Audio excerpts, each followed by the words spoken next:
Donc, je vais reprendre un petit peu pour commencer l'enregistrement. Beaucoup ne comprennent pas ce que c'est que la sainteté parce que dans leur religion, on ne leur enseigne pas ce qu'est vraiment la sainteté. Alors, qu'est-ce que c'est que la sainteté? Euh, on enseigne à beaucoup que la sainteté, c'est quelque chose qu'on ne peut pas atteindre de notre vivant, mais que c'est quelque chose que on atteint une fois mort dans un paradis et que ce serait Dieu qui nommerait les saints, hein, un peu. Et parfois même, dans certaines religions, c'est un homme imparfait qui décide un tel ou un tel, il est saint, et puis les autres, non. Alors, je ne sais pas si vous voyez le paradoxe. Euh, on ne peut pas être déclaré saint sur terre, d'après eux, mais quelqu'un qui n'est pas saint donne le titre de saint à une personne comme lui, qui était imparfaite quand il était vivant, mais qui après, enfin, comme si il appartenait à un homme, de dire, bon, toi tu es saint, toi tu n'es pas saint, enfin bref. Alors, à cause de cette confusion concernant la compréhension de ce que c'est que la sainteté, beaucoup de gens ne cherchent pas à atteindre la sainteté, parce qu'ils se disent c'est quelque chose qui est trop qui est hors de notre portée. Or, dans la Bible, Dieu déclare le texte que je vais vous lire, le texte suivant que je vais vous lire.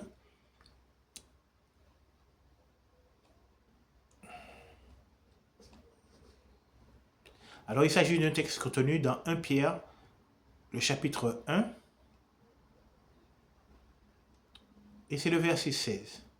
Alors, Dieu déclare ici, 1 Pierre chapitre 1, le verset 16, car il est écrit, vous devez être saints, car je suis saint. Donc ici, Dieu ne s'adressait pas à des morts, il s'adressait à des êtres humains vivants et il leur disait, vous devez être saints car je suis saint. Donc on comprend bien que Dieu exige de ses serviteurs qu'ils soient saints. Mais pour qu'on y arrive, encore faut-il qu'on nous apprenne ce que c'est que la sainteté et comment l'atteindre. Voilà. Alors, la Bible nous permet de comprendre ce que c'est que la sainteté.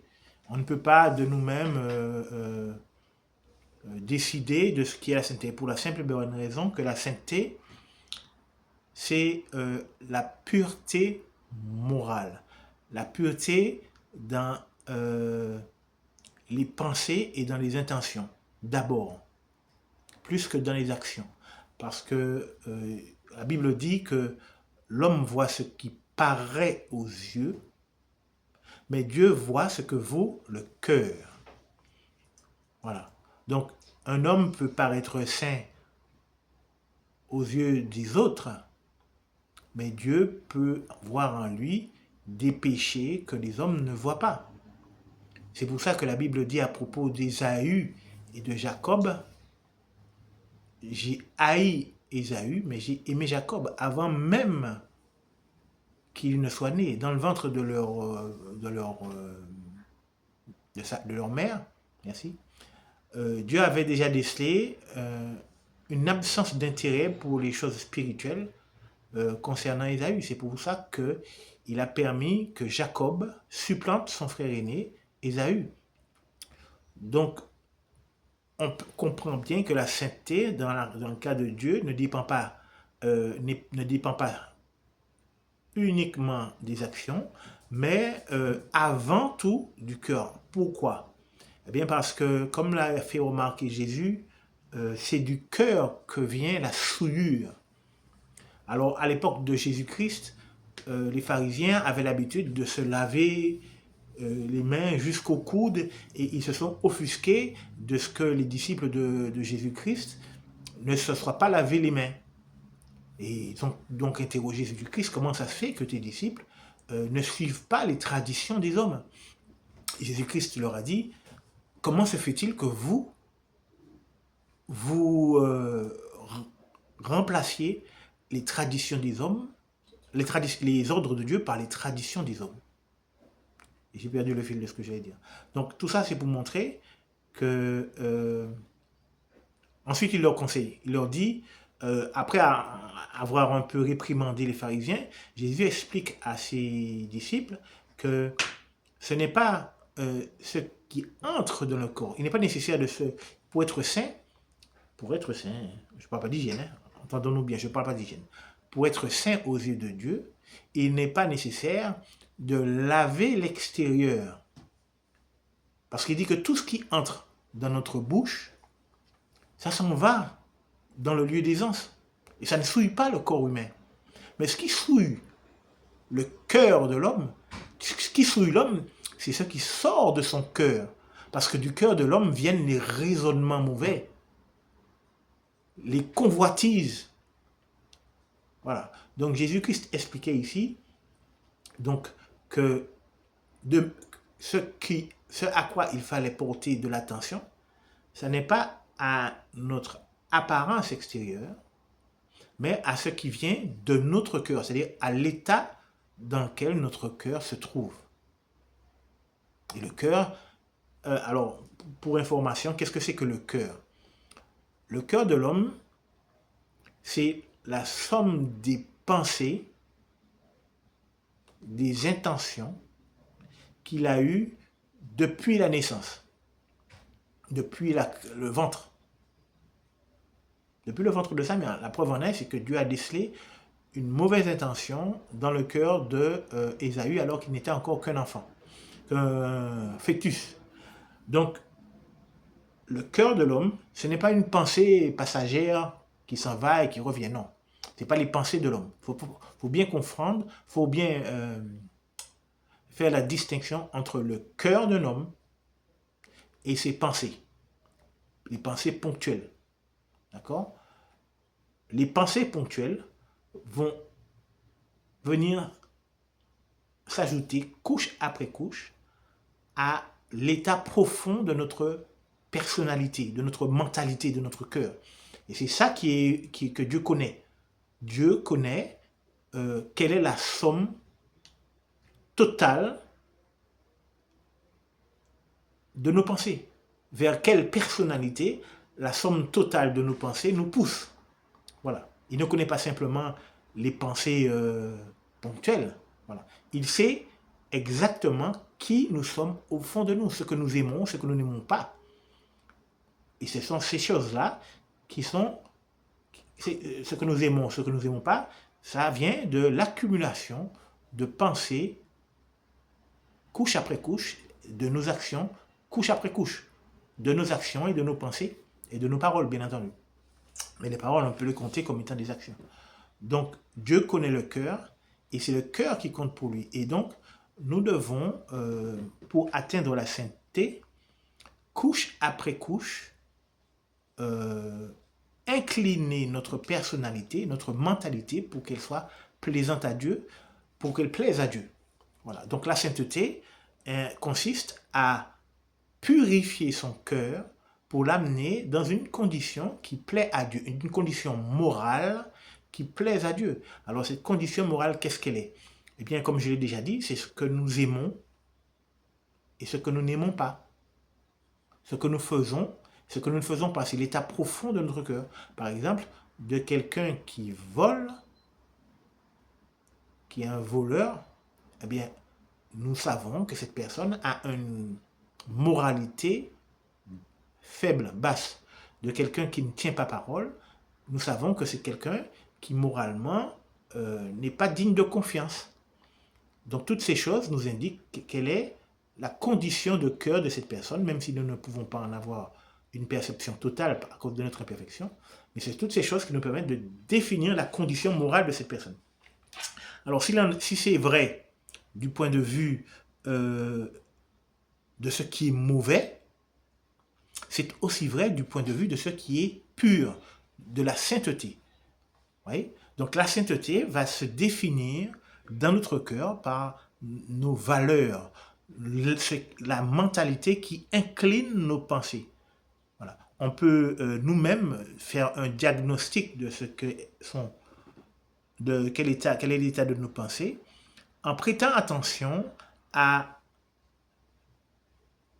aux sujets sur lesquels nos pensées ont tendance à graviter, autour desquels nos pensées ont tendance à graviter. Avons-nous tendance, par exemple, à toujours nous inquiéter au sujet de l'argent? Ou est-ce que c'est la sexualité qui absorbe nos pensées? Est-ce que c'est notre travail qui nous, qui nous, qui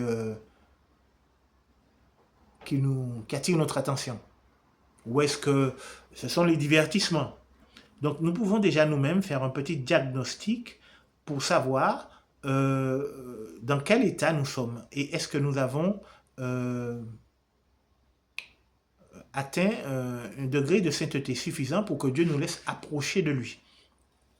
Alors bien entendu, il est difficile d'atteindre la sainteté, ce n'est pas quelque chose de facile et on a besoin de comprendre comment ça fonctionne. La sainteté, comme n'importe quelle autre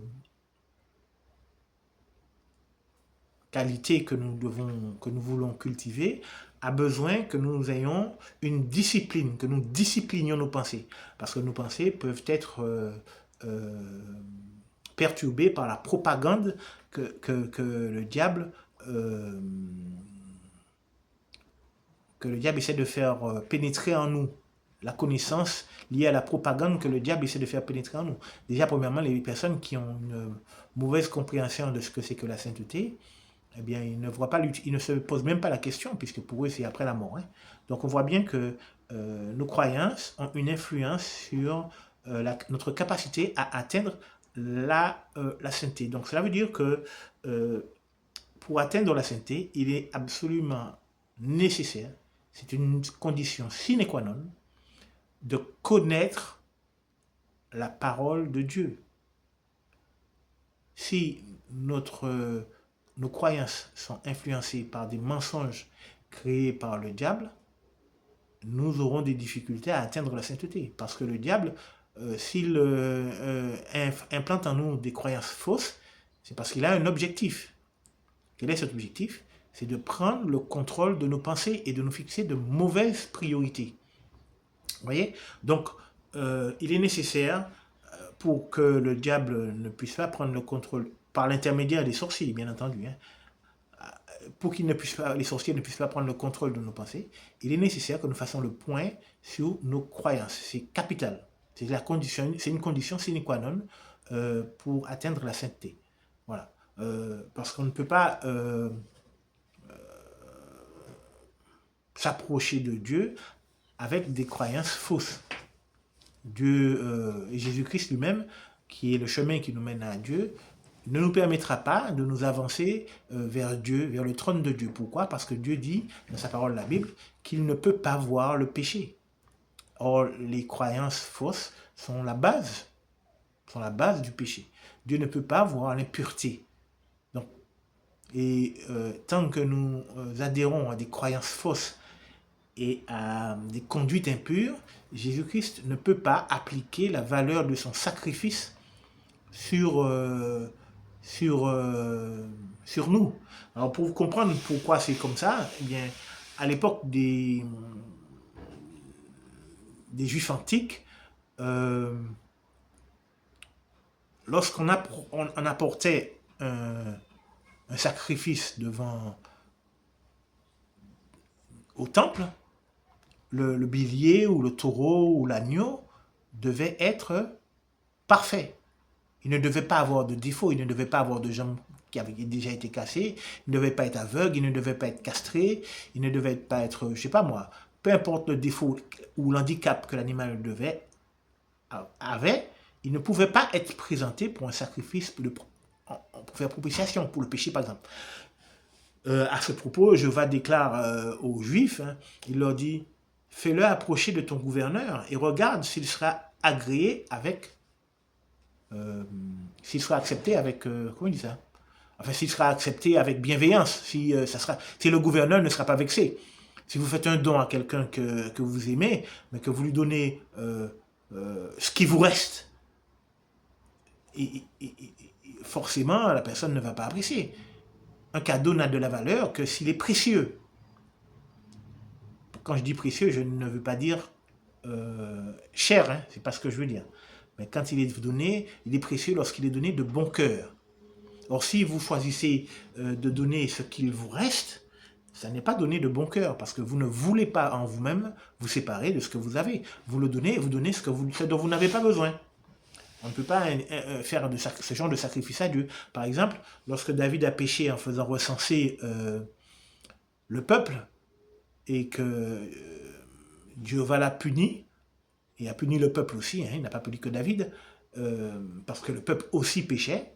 Donc Jéhovah a demandé à David d'aller dans le champ où il a vu l'ange, où l'ange se tenait, parce que l'ange, quand Dieu a arrêté l'ange pour qu'il cesse de tuer des gens dans Jérusalem, il s'est arrêté dans un champ qui appartenait à un homme qui était en train de cultiver d'ailleurs, pendant qu'il a vu l'ange, lui et ses enfants, ses fils ont vu l'ange et ils sont allés se cacher. Donc David est allé, Jéhovah lui a ordonné d'aller faire un sacrifice dans le champ où l'ange s'était arrêté. Donc David est allé dans le temple, dans le champ, et là il a vu l'homme avec ses bœufs et le bois de la charrue, et donc il lui a demandé à l'homme de lui acheter les bœufs et la charrue pour faire un sacrifice à Jéhovah dans le champ, parce que Jéhovah avait requis ça. Et l'homme a proposé à David de les lui donner gratuitement. Mais David a refusé. Pourquoi? Parce qu'il a dit, je ne ferai pas de sacrifice à mon Dieu qui ne coûte rien. C'est-à-dire que je ne vais pas prendre sur ses biens pour donner gratuitement quelque chose qui ne m'aura pas coûté, qui ne m'aura rien coûté, pour le donner en sacrifice à Dieu. Il faut que ce soit moi qui paye. Et donc il a refusé les dons gratuits que lui a fait cet homme. Et pareillement, quand on fait un sacrifice à Dieu, il faut qu'il soit fait de bon cœur et qu'il nous, il ne va pas dire qu'il nous coûte, mais que nous donnions quelque chose qui nous est précieux, que nous faisons un sacrifice. C'est-à-dire que nous renonçons à quelque chose. Il ne s'agit pas de sacrifice d'animaux ni de sacrifice, encore moins de sacrifice humain. Un sacrifice, par exemple, quand on décide d'étudier, eh bien on va renoncer à aller s'amuser parce qu'on a peut-être que nos amis nous invitent au cinéma. Eh bien on va faire un petit sacrifice. On va sacrifier ce bon moment qu'on aurait pu passer avec nos amis pour le partager plutôt avec Dieu, ou n'importe quelle autre situation où nous avons quelque chose qui nous intéresse. Mais nous préférons passer du temps avec Dieu plutôt que de consacrer du temps à cette chose qui peut être remise à plus tard. Donc ainsi, nous faisons des sacrifices à Dieu qui sont précieux. Alors le temps que je retrouve pourquoi je disais ça, ça c'est la vieillerie, hein, je m'excuse. Donc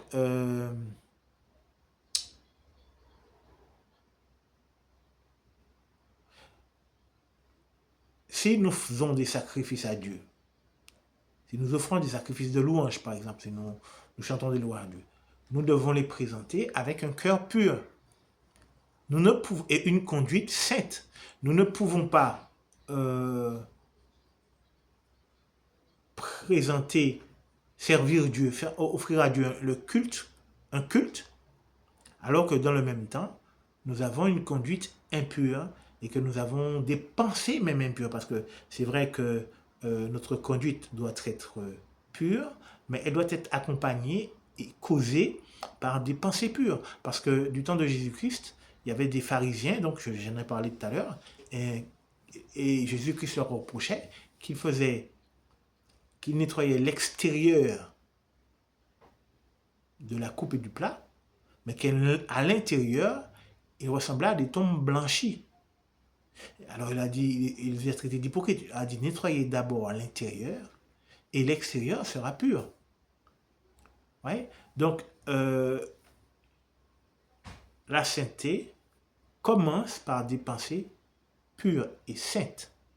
Donc il est important, pour pouvoir atteindre la sainteté, de discipliner ses pensées, et si nous arrivons à discipliner nos pensées, nous arriverons à progresser vers la sainteté. C'est la condition sine qua non pour que Jésus-Christ nous permette d'approcher de Jéhovah, puisque Jésus-Christ, je le rappelle, c'est le chemin, c'est la porte, personne ne peut venir au Père si ce n'est par lui. C'est-à-dire que c'est lui qui dit non, toi tu passes pas. Hein. Non, non. Ou toi tu passes, c'est bon, tu peux aller. Donc c'est pas un homme comme ce qu'on voit sur terre qui décide, lui il est saint, lui il n'est pas saint. Non. C'est Jésus-Christ qui a l'autorité pour faire propitiation pour nos péchés, de sorte que le sacrifice du Christ couvre nos péchés, les masque en fait. Le sacrifice du Christ va masquer nos péchés et nous pourrons ainsi nous approcher de Dieu sans que Dieu ne voie nos péchés. Dieu a l'imperfection. Mais si nous avons une mauvaise conduite, le sacrifice du Christ ne peut pas être appliqué à notre personne. Parce que nous n'avons pas la foi. La foi, c'est l'outil qui permet d'adapter la valeur de la personnalité du Christ à notre personne. Oui? La foi, c'est comme un outil qui va faire que la personnalité du Christ va s'imbriquer en nous et permettre de masquer les défauts qui sont liés à notre héritage imparfait. Si nous n'avons pas une bonne conduite, comme dit la Bible, nous n'avons pas la foi, parce que la foi sans les œuvres est morte, dit l'apôtre Paul en Jacques, dans sa lettre de Jacques, l'apôtre Jacques dans la lettre qu'il a écrite. Alors, c'est vrai que l'apôtre Paul a aussi dit que la foi agit sans les œuvres. Alors, est-ce qu'il y a une contradiction entre ce que l'apôtre Paul dit et ce que l'apôtre Jacques dit, puisque l'apôtre Paul dit que la foi agit en dehors des œuvres, et les Juifs qui ont cherché à être justes par les œuvres ont manqué l'objectif de la loi, tandis que les non-croyants, les non-chrétiens, les non-croyants qui sont devenus par la suite chrétiens, qui ne respectent pas la loi, sont parvenus à la foi. Et donc, ils ont réussi, c'est là où les Juifs ont échoué, parce que les Juifs vous cherchaient la justice par le moyen des œuvres et non par le moyen de la foi. Tandis que l'apôtre Jacques nous dit que la foi sans les œuvres est morte. Alors, celui qui fait une lecture superficielle du texte peut croire qu'il y a là une contradiction. Il n'y a pas de contradiction. Mais je ne vais pas revenir. J'ai l'intention. J'ai déjà commencé à écrire un article dessus. Je finirai l'article avant au lieu de m'étendre sur ce sujet-là. Souvenez-vous simplement de ce que l'apôtre Jacques dit, que la foi sans les œuvres est morte. Si nous avons une conduite qui n'est pas chrétienne, c'est que nous ne sommes pas chrétiens, tout simplement. Si notre conduite est identique à la conduite des païens, c'est que nous sommes païens. Si ça a l'apparence de l'eau, ça a le goût de l'eau, c'est que c'est de l'eau. Hein. Pareillement, si vous avez la conduite du musulman, la manière de penser de musulman, vous êtes musulman.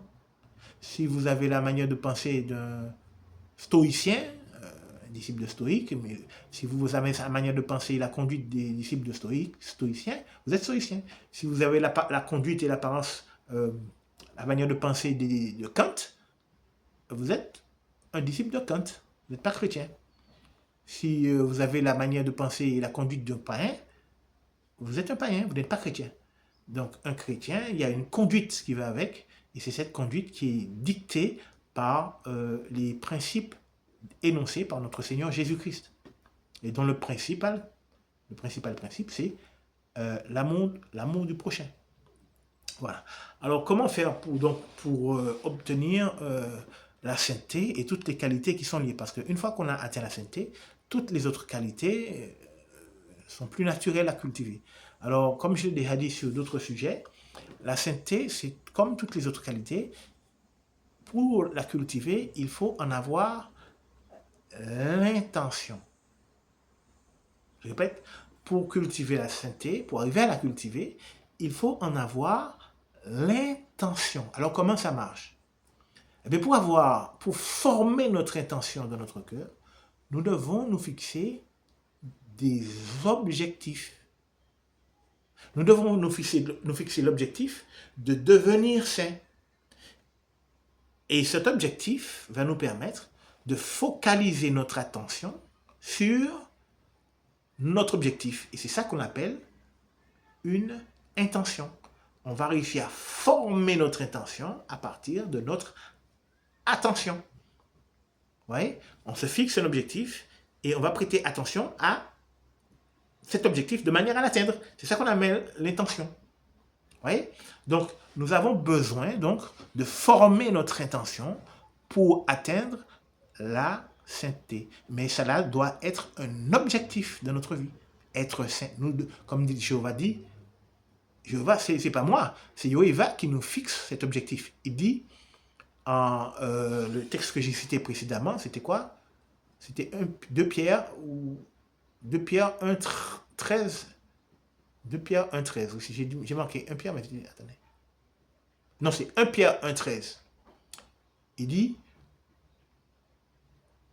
13 à 17, très exactement dans le verset 16, il dit, vous devez être saints, car je suis saint. Donc il ne nous laisse pas le choix. Dieu ne nous laisse pas le choix. C'est une obligation si on veut être approuvé de Dieu. Donc il nous fixe lui-même cet objectif. Ce n'est pas le seul, hein?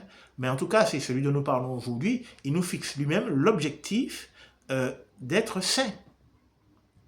C'est un objectif que nous devons absolument nous fixer. Alors, il y en a d'autres, hein. Bien entendu, c'est l'amour, comme j'ai parlé. Nous devons manifester l'amour du prochain. C'est un objectif. Nous n'avons pas le choix. C'est une obligation. Donc, nous devons former en nous l'intention de manifester l'amour du prochain. Vous voyez? Donc, si nous prêtons attention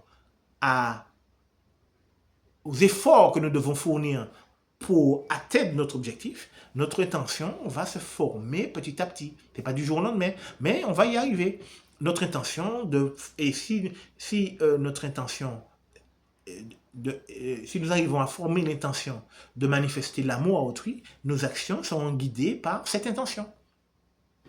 Alors, quel autre objectif Dieu nous fixe encore à part la sainteté, l'amour, il y en a d'autres, hein, je ne vois pas. J'en avais un troisième, mais j'ai oublié. Bon, peu importe. Alors, cette histoire d'intention-là, est-ce que c'est quelque chose que j'ai inventé?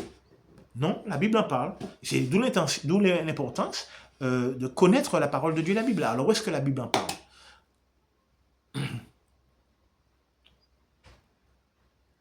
Eh bien, il s'agit de Hébreux, chapitre 4, le verset 12 au verset 16. Alors, je vais lire pour vous ce qu'il est dit. Hébreux chapitre 4, verset 12 et verset 16, il est dit « La parole de Dieu est vivante et active, plus acérée qu'aucune épée à double tranchant, capable de pénétrer jusqu'à la division de l'âme et de l'esprit, des articulations et de la moelle, et capable de rendre discernables les cheminements et les intentions du cœur. » Vous voyez, la Bible parle ici des intentions de notre cœur. Alors c'est important, hein, ce verset est important, on va le relire pour essayer d'analyser. Il dit que la parole de Dieu est vivante, plus acérée qu'aucune épée à double tranchant. En quoi est-ce qu'elle est vivante? Eh bien, il nous explique par la suite. C'est-à-dire que c'est pas le contenu de la parole de Dieu est un contenu actif. Il produit un effet. Alors quel effet il produit? Eh bien, elle est capable, la parole de Dieu, de pénétrer jusqu'à diviser l'âme et l'esprit. Qu'est-ce que ça veut dire? Diviser l'âme et l'esprit. Eh bien, en fait, l'âme, on peut dire que c'est le cœur, la somme de nos pensées qui va se manifester en désir. Tandis que l'esprit, ce sont les pensées ponctuelles. Voilà. Et pour beaucoup de gens qui sont affaiblis spirituellement par l'absence de connaissance de la parole de Dieu, par les fausses croyances, l'état de conscience est tel qu'ils n'arrivent pas à discerner ce qu'il y a en eux, dans leur cœur, quel désir est présent, quelles intentions sont présentes. Ouais. Ces personnes-là ne sont pas capables de comprendre pourquoi elles aiment telle chose et qu'elles n'aiment pas telle chose, pourquoi elles agissent comme ça de manière irréfléchie, alors qu'elles savent qu'elles ne devraient pas faire ça. Par exemple, il y a des gens qui ne cessent de commettre la fornication alors qu'ils savent qu'ils ne devraient pas faire ça. Il y a des gens qui ne cessent de faire un certain nombre de choses mauvaises, mais qui sont désespérés, tellement ils luttent contre ça, ils n'arrivent pas. Eh bien pourquoi? Eh bien parce que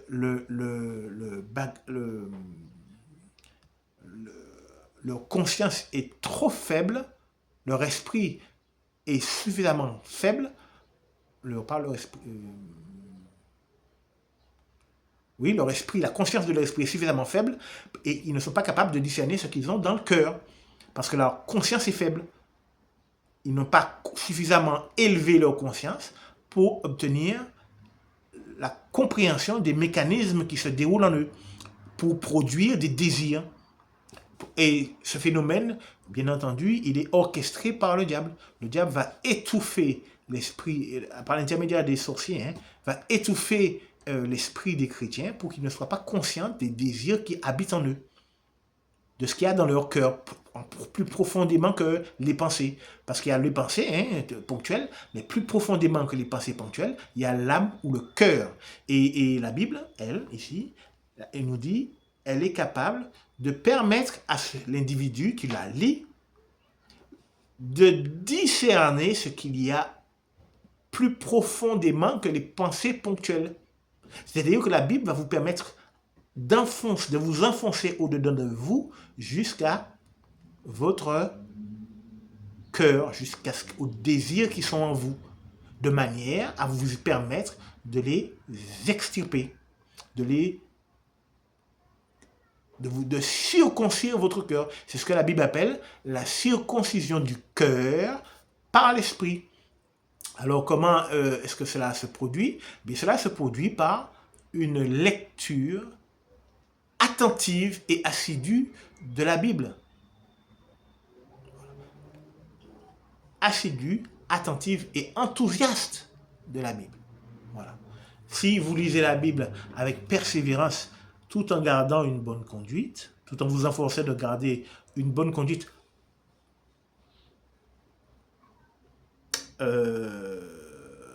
en tenant compte, bien entendu, de votre état de progrès, puisque on commence pas, on ne devient pas chrétien, on passe pas de païen à chrétien, par chrétien saint en un seul coup.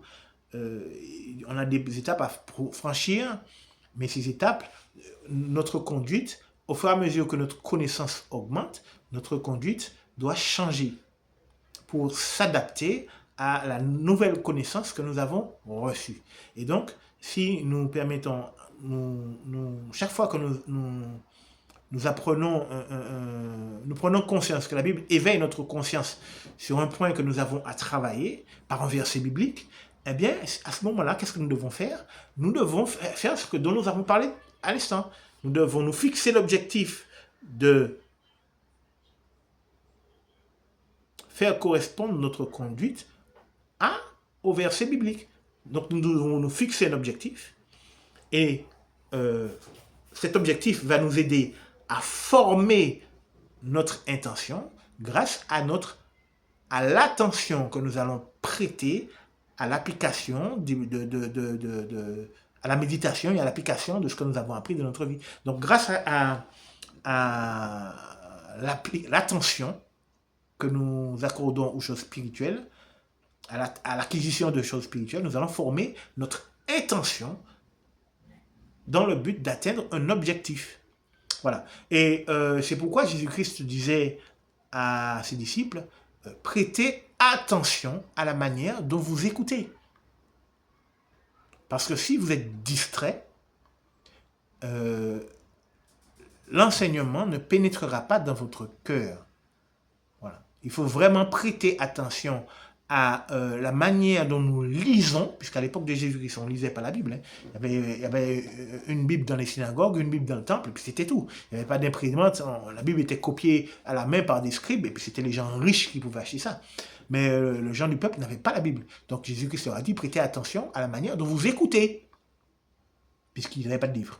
Mais aujourd'hui où il y a des livres, eh bien, on doit prêter attention à la manière dont on lit aussi. Si ceux qui m'écoutent doivent prêter à l'attention, prêter attention à la manière dont ils écoutent ce que je dis.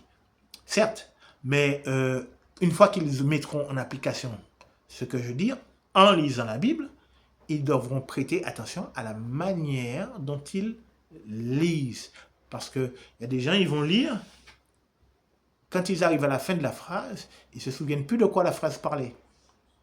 Il ne faut plus accepter que ça se produise. Vous devez refuser ça.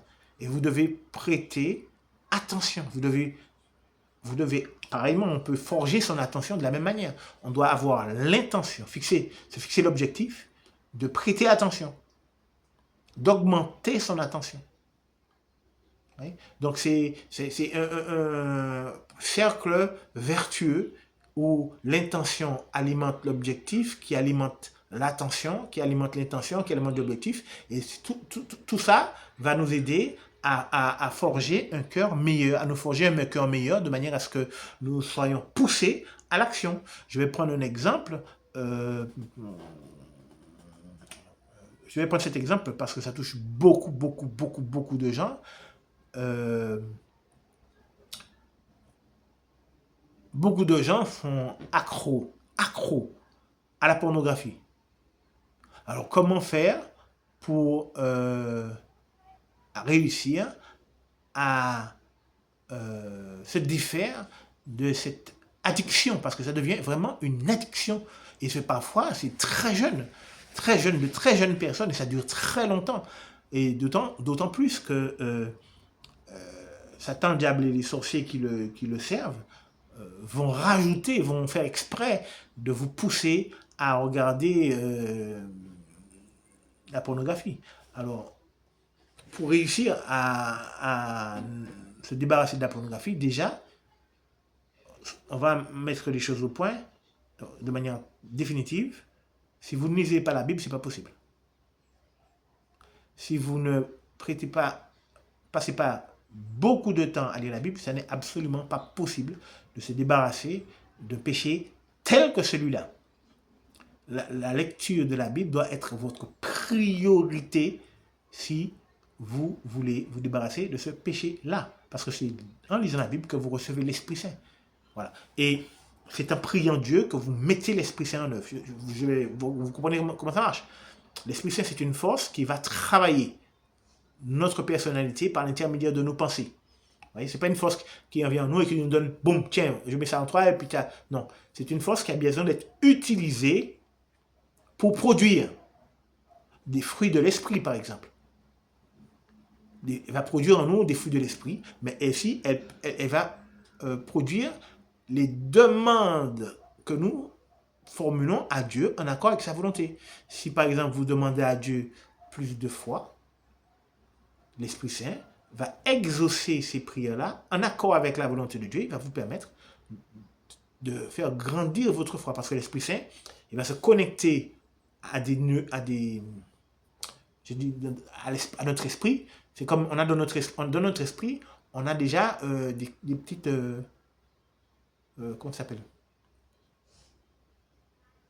Des petits germes de qualité. Par exemple, on a des petits germes d'amour. Oui, nous sommes tous capables d'aimer. On a des petits germes de confiance. Vous voyez, la confiance. On a des petits germes de sagesse.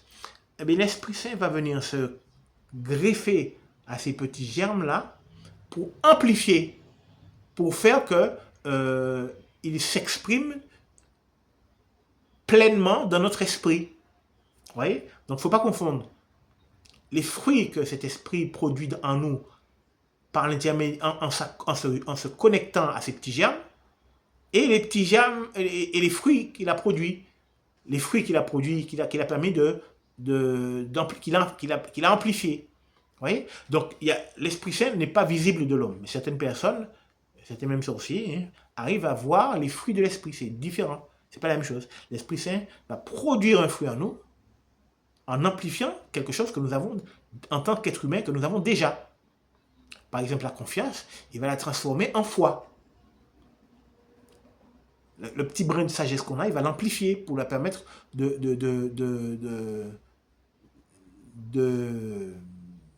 de correspondre au nombre divin. Donc,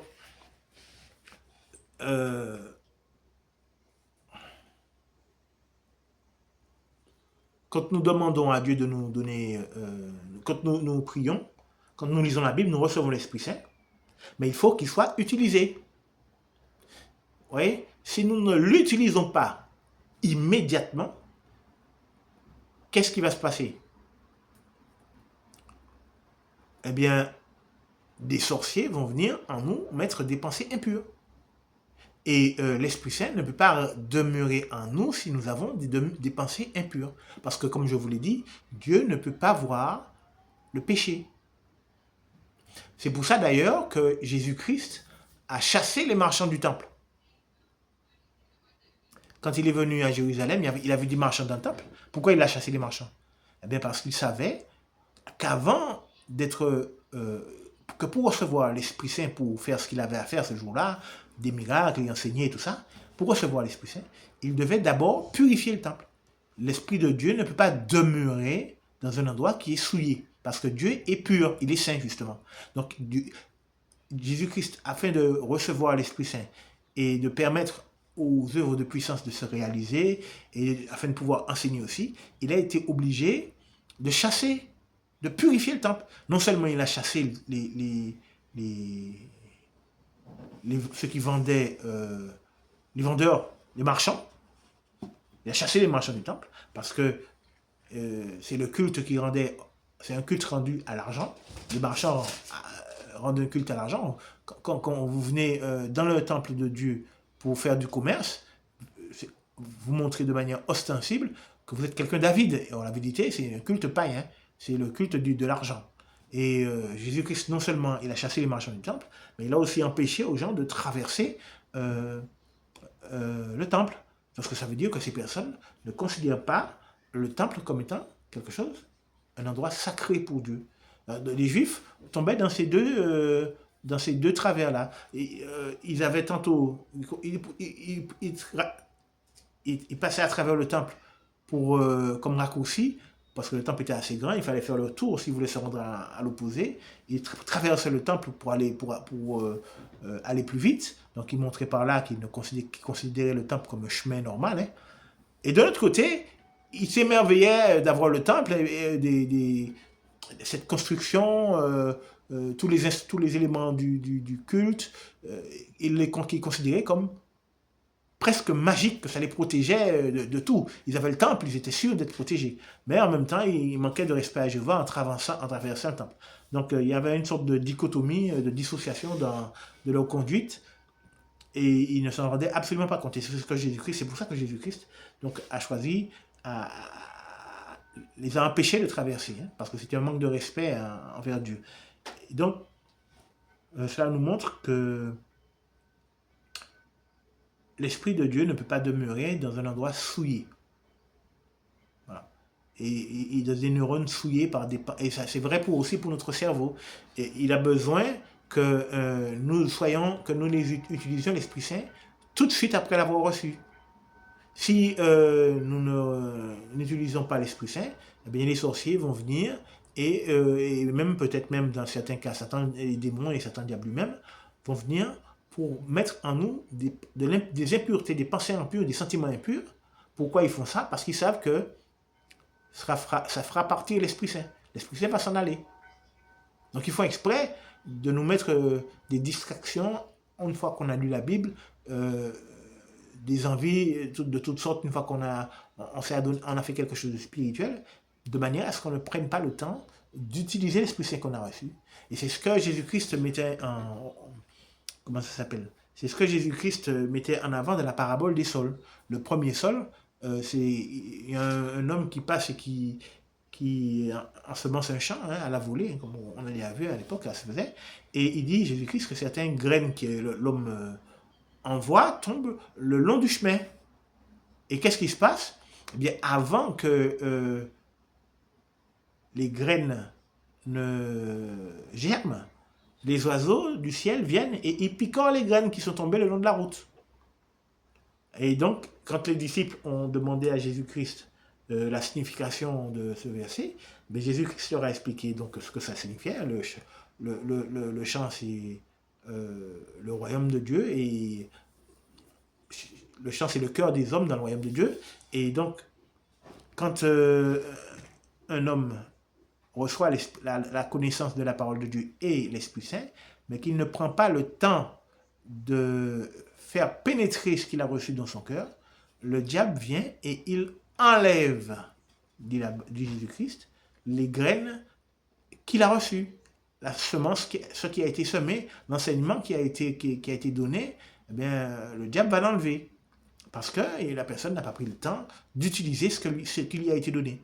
Donc si nous voulons faire croître notre conscience de la manière conforme à ce que Hébreux chapitre 4, verset 12 dit, lorsqu'il nous dit que la parole de Dieu est vivante, si nous voulons ressentir cette action vivante de la parole de Dieu, nous devons utiliser tout de suite la connaissance que nous avons reçue. Comment l'utiliser?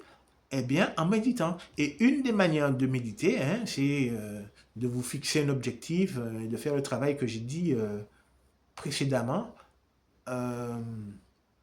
concernant les objectifs et les intentions et l'attention. Alors, une bonne manière de méditer, par exemple, j'ai pris l'exemple de la pornographie. Eh bien, si quelqu'un a un problème avec la pornographie, il faut qu'il s'arrête quelques minutes après avoir vu les versets de la Bible qui nous permettent de comprendre que la pornographie, puisque bien entendu la pornographie n'existait pas à l'époque de Jésus-Christ. Alors ça va faire partie, si vous avez le problème, ça devrait faire partie de vos recherches. Quels sont les versets de la Bible qui nous permettent de comprendre que la pornographie c'est quelque chose qui n'est pas bien. Alors ça, je vous laisse faire les recherches. Et donc, la personne qui a ce problème de pornographie, une fois qu'il a trouvé les versets, ces versets doivent être gravés dans son esprit. Il doit les connaître par cœur. Et se dire, bon, quel genre d'homme je veux être? Il faut que vous arriviez à vous faire une image mentale du genre de personne que vous voulez être.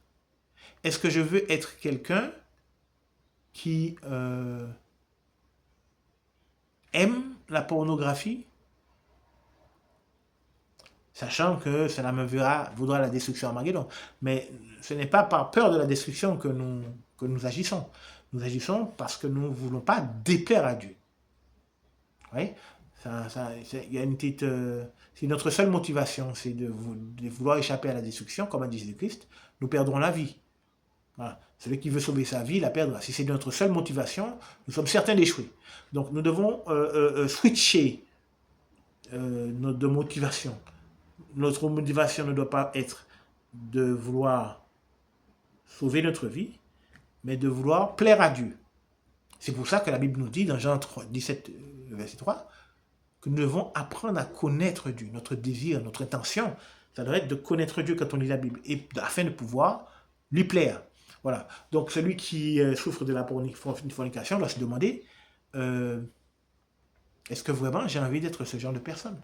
Parce qu'il vaut bien que vous compreniez que c'est la propagande du diable qui met en vous un tel désir. Voilà. Si vous vous dites, si quand vous réfléchissez, vous vous dites, j'aime la pornographie, ben, ça va devenir une partie intégrante de votre personnalité. Donc il faut faire bien attention quand vous méditez à bien dire, à bien comprendre que ces pensées, ces désirs viennent des sorciers et de Satan diable. Ça n'est pas en vous. Vous comprenez?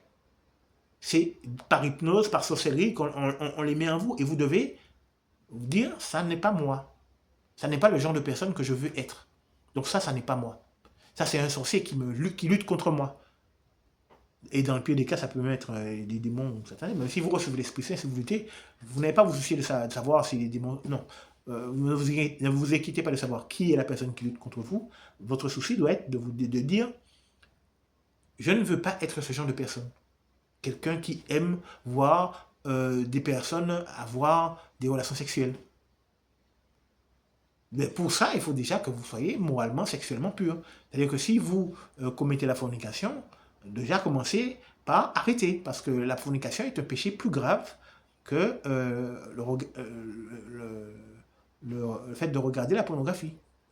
C'est plus grave de coucher avec des personnes qui ne sont pas votre époux ou votre épouse que de regarder la pornographie. Hein. Donc, commencez par le commencement. Si vous avez des problèmes de fornication, vous faites le même procédé que j'ai expliqué, mais il faut commencer par la fornication avant de pouvoir arriver à arrêter la pornographie. Voilà, parce que la pornographie va... Je veux dire, on commence par le bas de l'échelle hein, quand on monte. On ne monte pas une échelle par la marche du haut, on monte une échelle par la marche du bas. Donc il faut franchir les étapes, et de toute façon, c'est Dieu qui va vous guider, si vous êtes sincère, qui va vous guider dans les étapes. Mais mettons que vous soyez dans l'étape où vous devez puisque c'est l'exemple qu'on a pris, vous devez vous défaire de la pornographie. Donc vous devez vous demander, est-ce que j'ai envie d'être cette personne? Non. Donc c'est la première étape consiste à rejeter les désirs, la personnalité, qui implique de tels désirs. Et ensuite, vous dites, quelle personne je veux être? Qu'est-ce que je veux aimer?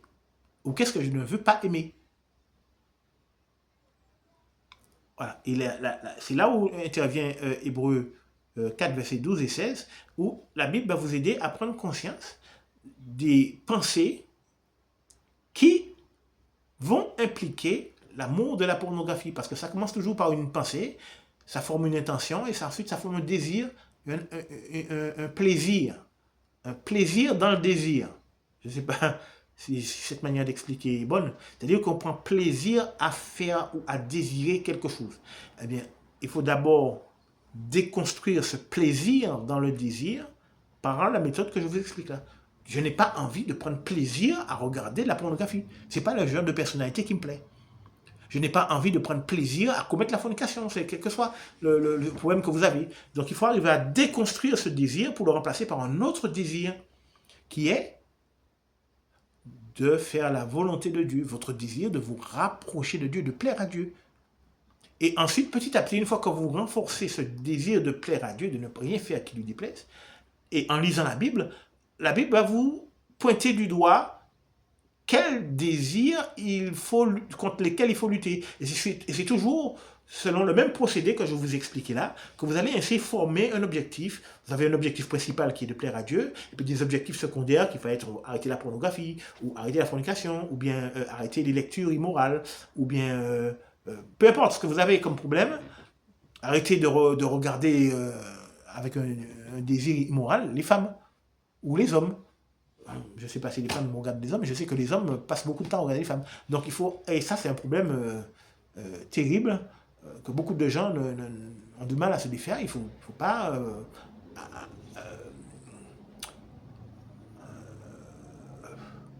regarder une femme de manière inconvenante. Voilà. Il ne faut pas avoir posé sur les femmes un regard inconvenant. On se dit, bon, je ne pêche pas, je fais juste regarder. Non, non, non. Parce que c'est dans votre cœur, vous alimentez dans votre cœur des désirs souillés qui vont faire que l'Esprit Saint ne pourra pas vous être donné correctement. Donc il faut faire attention à ne pas se laisser aller dans notre cœur. Il n'y a pas que les actions qui comptent. Ceci dit, le fait de regarder, c'est une action. Mais bon, les gens disent, je ne touche rien, je regarde. Non. Vous souillez votre cœur. Votre cœur, et Dieu voit ce que vaut le cœur. Donc vous devez changer ce que vaut le cœur. Alors, à un niveau ou à un autre, nous avons tous à progresser. Hein. Nous avons tous à faire des efforts, et nous avons tous à changer. Nous devons tous faire des efforts pour changer ce que nous avons au plus profond de notre cœur. C'est cela à quoi nous encourage un autre texte que je vais vous lire, qui se trouve en 2 Pierre, chapitre 3, le verset 11. Alors, et c'est intéressant ce que l'apôtre Paul dit, hein, écoutez bien, il dit, puisque toutes ces choses doivent ainsi disparaître, ou certaines traductions disent se dissoudre. Alors, là, je suis en train de vous lire dans la traduction que je fais là, la traduction de la Bible que je suis en train d'effectuer. Alors, puisque toutes ces choses doivent ainsi disparaître, quel genre d'homme devez-vous être en manière de sainte conduite et de piété. Vous voyez, il dit, quel genre d'homme devez-vous être en termes de sainte conduite ou en acte de sainte conduite, dit certaines traductions.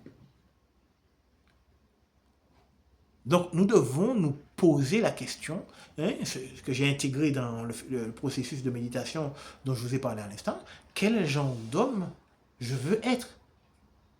Est-ce que je veux être un homme aux actions et aux manières souillées, ou au contraire, être un homme, comme dit 2 Pierre 3, verset 11, un homme aux manières saintes, avec une conduite sainte et faisant preuve de piété. Alors le verset dit, donc je vais reprendre le verset pour, puisque j'ai expliqué cette première partie, je vais reprendre. Puisque toutes ces choses doivent ainsi disparaître. Quel genre d'homme devez-vous être en manière de sainte conduite et de piété? Alors, je vais ici, l'apôtre Paul lit entre eux 2 parties de son texte. Il dit, puisque, donc il y a un lien de cause à effet, puisque toutes ces choses doivent ainsi disparaître.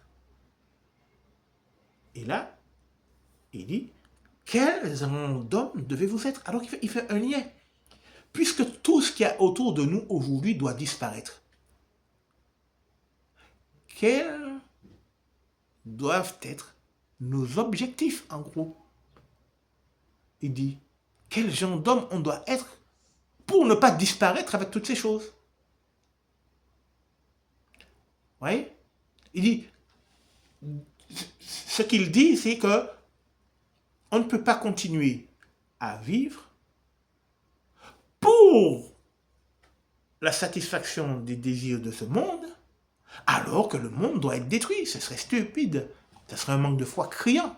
Puisque nous savons que le monde autour de nous est voué à la destruction, pourquoi continuer à courir après ce que le monde nous offre? C'est un peu la question que pose l'apôtre Paul. Et il continue en disant, tandis que vous attendez avec un désir ardent l'avènement du jour de Jéhovah. Voilà. Alors la question se pose, attendez-vous avec un désir ardent l'avènement du jour de Jéhovah? Est-ce que c'est là votre priorité dans vos actions?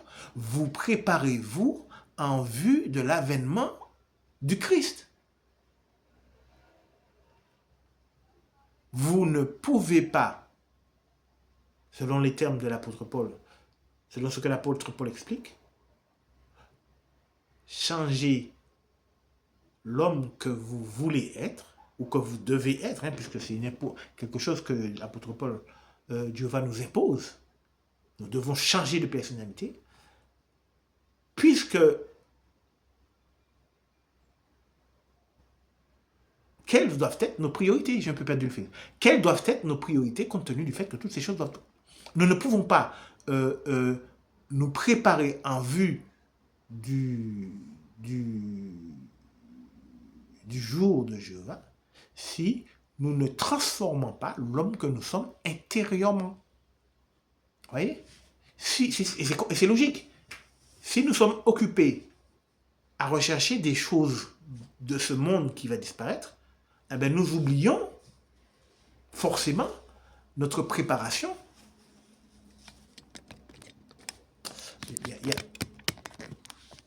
Nous oublierons forcément notre préparation en vue de l'avènement du Christ. Il est important, il est capital de renoncer à tous les désirs de ce monde pour se préparer en vue de l'avènement du Christ. Et c'est ce que l'apôtre Paul nous dit en 2 Pierre 3, versets 11 à 13, je crois. Voilà. Et il continue en disant, tandis que vous attendez avec un désir ardent l'avènement du jour de Jéhovah Dieu, au cours duquel les cieux enflammés seront désintégrés et les corps célestes, embrasés, fondront.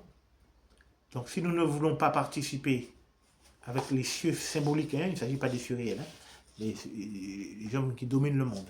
Si nous ne voulons plus les forces qui dominent le monde, aussi bien les forces spirituelles méchantes que les hommes qui sont à la tête de ce monde, si nous ne voulons pas être détruits avec ces hommes-là, nous devons nous préparer en vue du jour de l'avènement du jour de Dieu. C'est ça qui va nous aider. Notre objectif est un objectif supplémentaire, c'est de nous préparer en vue de l'avènement du jour de Dieu. Parce que si nous ne nous fixons pas comme objectif de nous préparer en vue de ce jour-là, eh bien nous ne pourrons pas faire ce qu'il faut, nous n'aurons pas l'énergie, nous ne trouverons pas l'énergie nécessaire de faire ce qu'il faut. Donc il faut prêter attention au type d'objectif que nous avons dans la vie afin de pouvoir progresser dans ces domaines-là. Par exemple, concernant la personnalité, je parle beaucoup de personnalité, j'ai une pensée qui est venue.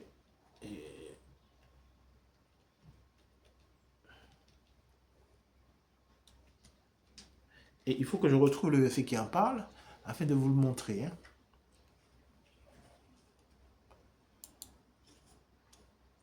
Donc dans Éphésiens 4, verset 24,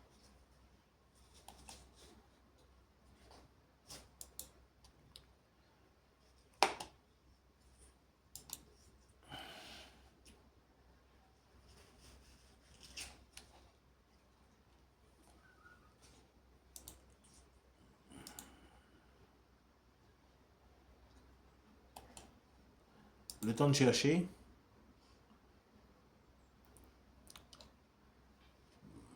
Éphésiens 4, verset 24.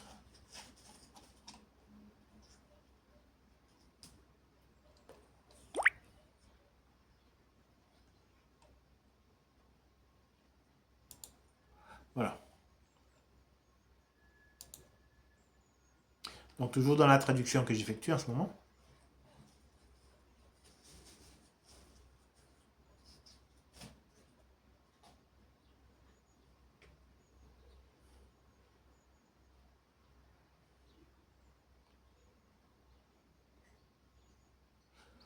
Alors, l'apôtre Paul dit, mais en ce qui vous concerne, ce n'est pas ainsi. Et je vous encourage à noter les versets que je dis et à relire tous les chapitres afin que vous puissiez méditer dessus. Donc, mais en ce qui vous concerne, ce n'est pas ainsi que vous connaissez le Christ. Si vraiment vous l'avez connu et si vraiment vous vous êtes laissé enseigner par lui dans la vérité qui réside en lui. Et quelle est cette vérité? À savoir que vous devez enlever la personnalité ancienne, celle qui allait de pair avec votre précédent mode de vie et qui se laissait corrompre par ses désirs trompeurs, et être renouvelé dans la mentalité qui marque votre état d'esprit pour revêtir la personnalité nouvelle qui a été modelée selon la volonté de Dieu, dans la fidélité et dans la justice venant de la vérité. C'est extrêmement profond, c'est tellement profond que je ne pourrais pas expliquer tout toutes les choses que ça implique, mais en gros, l'apôtre Paul nous explique que nous devons renouveler notre mentalité en revêtant la personnalité du Christ, les désirs et les intentions propres au Christ qu'il a formé quand il était sur terre. Il est venu sur terre pour nous donner un exemple des choses que nous devons faire. Et pour faire ces choses, nous devons avoir les mêmes intentions que lui, les mêmes désirs, et nous devons les mêmes objectifs. Quand il dit par exemple, comment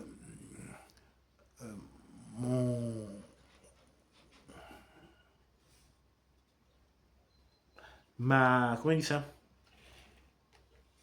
Ma nourriture est de faire la volonté de celui qui m'a envoyé. Voilà.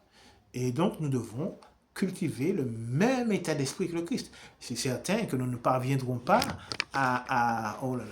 nous ne parviendrons pas à cultiver une personnalité aussi parfaite que celle du Christ. Mais Jésus-Christ ne réclame pas de nous que nous soyons des images exactes de sa personnalité, parce que c'est impossible. Nous péchons, nous sommes pécheurs. Mais par contre, il veut que nous soyons, il veut vraiment que nous fassions tous les efforts qui sont en notre pouvoir pour réussir. Et si nous faisons vraiment tous les efforts qui sont en notre pouvoir pour réussir, eh bien la personnalité du Christ s'installera petit à petit dans dans notre cœur. Parce que nous ne devons pas ménager nos efforts. On a beaucoup tendance aujourd'hui, beaucoup de gens ont tendance à se laisser vivre, à, à prendre la vie comme elle vient. Quand on est chrétien, on ne peut pas se permettre de faire ça parce que nous savons que nous sommes en guerre. Nous sommes en guerre contre, dit l'apôtre Paul, contre les forces spirituelles méchantes, contre les chefs mondiaux de ces ténèbres. Nous ne sommes pas en chair, et dit l'apôtre Paul, nous ne menons pas la guerre, notre guerre contre la chair et le sang, mais contre les chefs mondiaux de ténèbres, contre les démons. Et donc, même si Dieu nous demande d'avoir l'amour du prochain, mais dans notre tête, nous savons que nous sommes en guerre. Et quand on est en guerre, ce n'est pas la même chose que quand on n'est pas en guerre. On doit vraiment lutter. C'est pourquoi Jésus-Christ a pu dire ce qui suit après avoir parlé de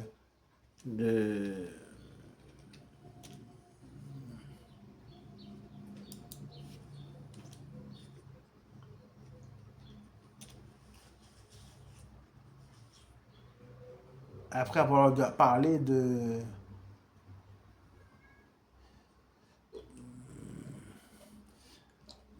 comment il s'appelle? Oh mon Dieu, ma mémoire. Jean le baptiseur.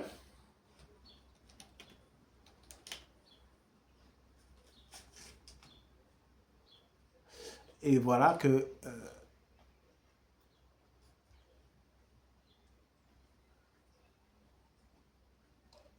le verset n'apparaît pas. Alors,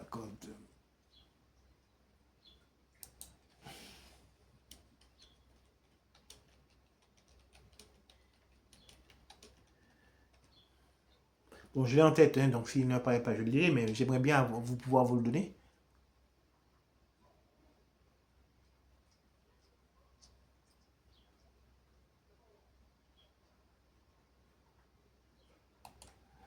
Et le verset n'apparaît pas.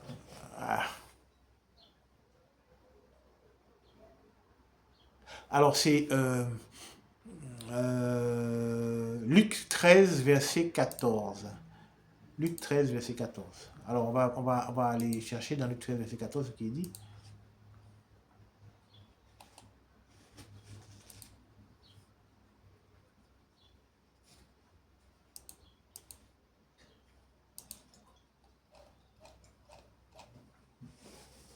Le temps de chercher la Bible. Luc 13, verset 14.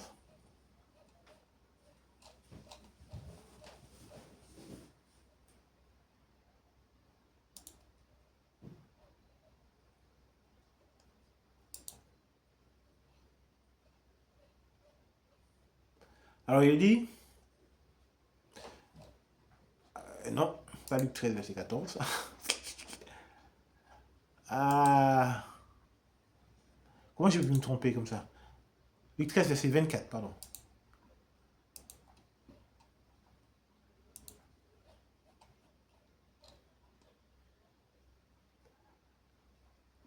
Alors c'est quelqu'un qui demande à Jésus-Christ, verset 23, Seigneur, ceux qui seront sauvés seront-ils peu nombreux?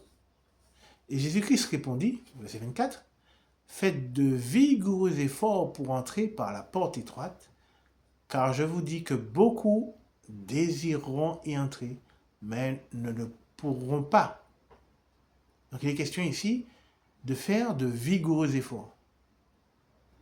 Que vous ensemble, quel conseil Jésus-Christ nous dit là? De nous laisser porter par le courant ou bien de nager à contre-courant?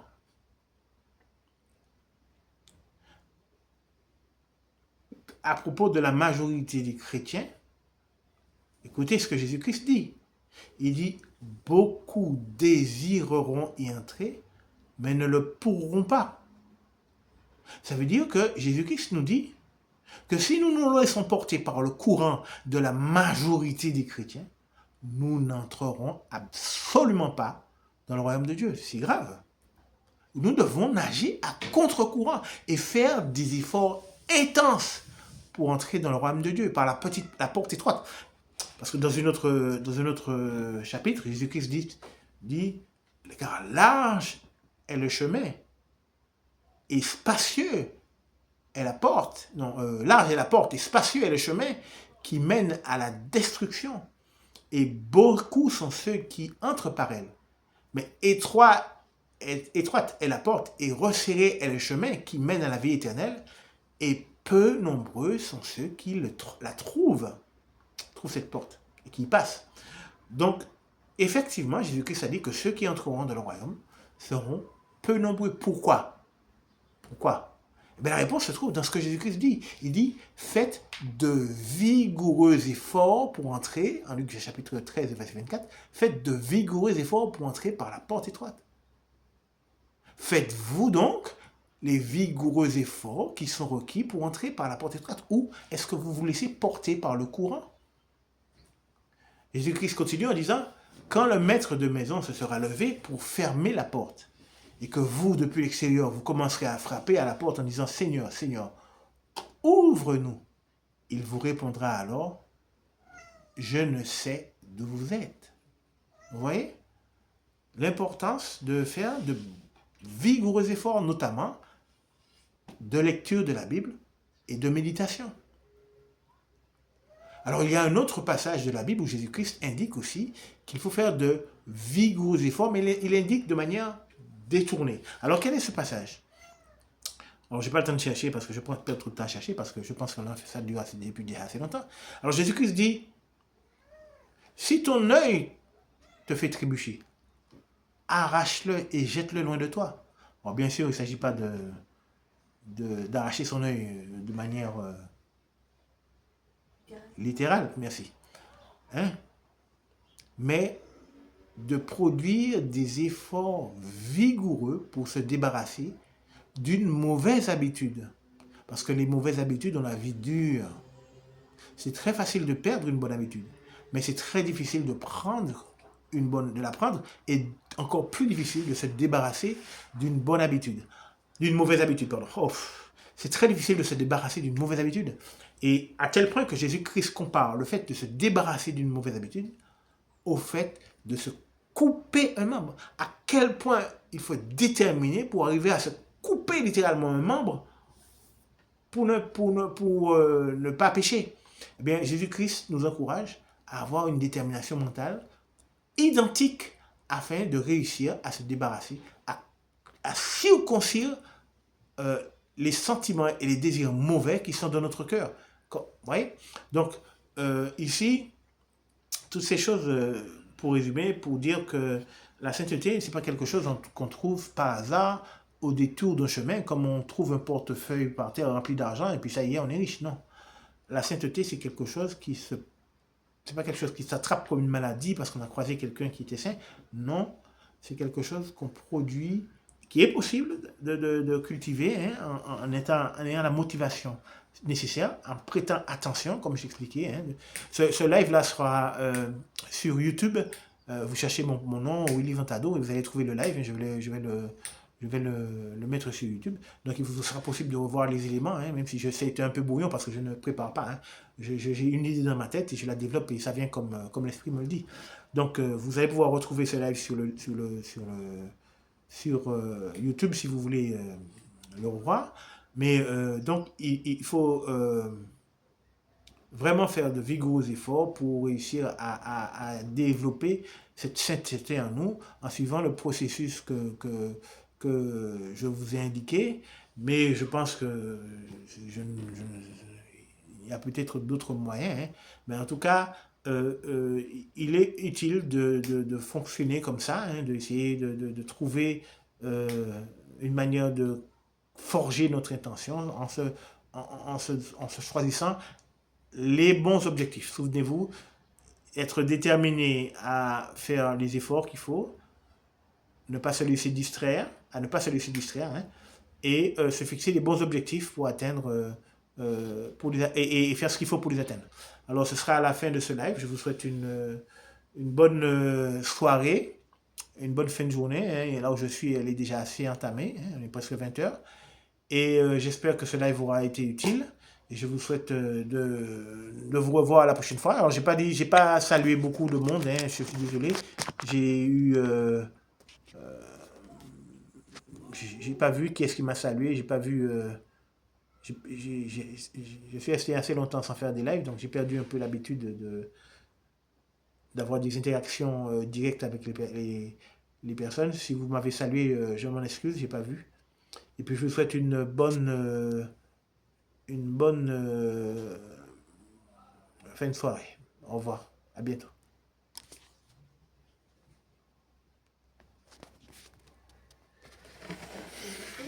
Quoi? Les trois téléphones? Aucun des trois n'a marché. Pourquoi? Il n'y a que celui-là qui a marché. Aucun des deux autres. Je suis désolée, je me suis endormie une partie. Quoi?